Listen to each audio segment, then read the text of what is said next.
شپو کې به یوه شپه لیلة القدر هغه به دې حاصله کړي او چې د هغې یوې شپې عبادت یې وکړو لکه 3 کاله چې د الله عبادت وکړو دا دومره قیمتي شپه ده هسې نه چې دا رانه لاړه شي کان النبي صلی الله علیه وسلم یعتکف العشر الاواخر من رمضان امام الانبیاء به اعتکاف کو د اخیر عشری د میاشتې د رمضان یوه پیری اولو لسو کې اعتکاف وکړو بیا په منځنو کې وکړو بیا په اخیرو کې کېنه صحابو ته وی ما چې دا په اولو کې اعتکاف کو د لیلة القدر تلاش مې کو بیا چې مې د ورپسو لسو کې وکړو نو مې د لیلة القدر تلاش کو بیا راته وښودلی شو چې هغه شپه په دې اخیرو کې ده نو یې اوس صرف د اخیری عشرې اعتکاف کومه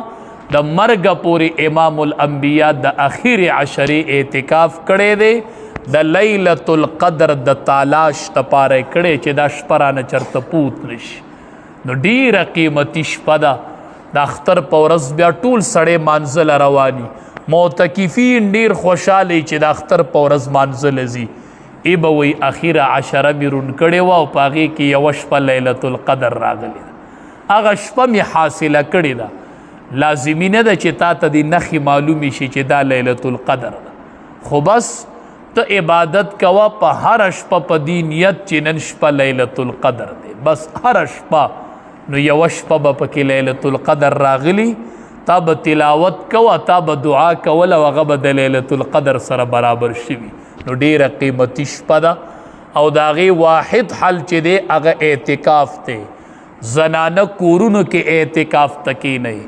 نارینه مساجدو کې اعتکاف ته کښېنئ زنانه چې د مانځه دپاره یې کم ځای په کور کې ټاکلی مخصوص ځای هغې کې دې کښېني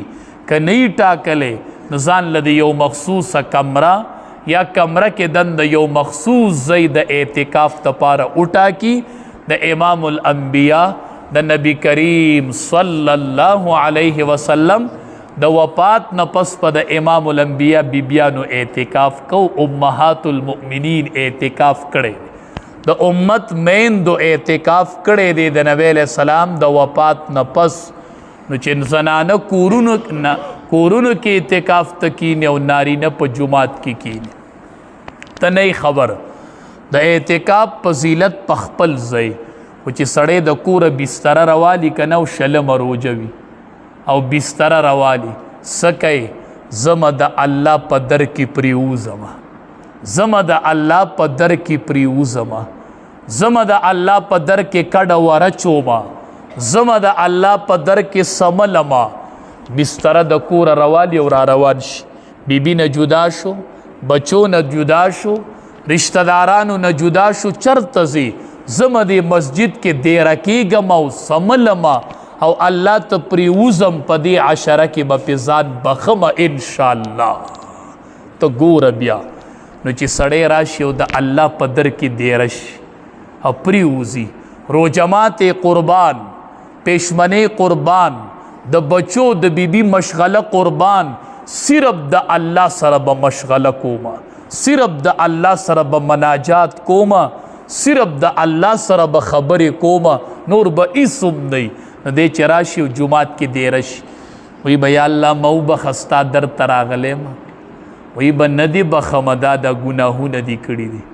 دی به په دویمه شپه بیا وایي الله ومې بخه که نه ستا در ته راغلی یم بل در مې نشته دی زه هم چې دا معتکف ناستي په جومات کې هدې وایي انت مولانا لا مولا لنا یا الله تم مولای او بل مولام نشته دی الله تم مولای بل مولام نشته الله دغم در دی او بل در خو نشته دی نو په دویم ځل به وایي نه دی بخمه نو چې درېیمه شپه شي د معتکف او په جومات کې ناسي او خوش جومات او دې سر په سجده کیدي وایي سبحان ربی الاعلی اے زما رب ته ډېر پاکي او د ټولې دنیا نه اوچتې الله نن مې درېیمه ورځ د ستا در کې ناسم او تا ته مې الله ستا در کې ناسم ما نه بخي نو زه وامه چې درېیمه شپه به لا نه راغلي چې د الله د در نه به اواز شوی چې لبیک یا عبدی ارفع رأسکا، بنده حاضر ما سر اوچتوا، سر اوچت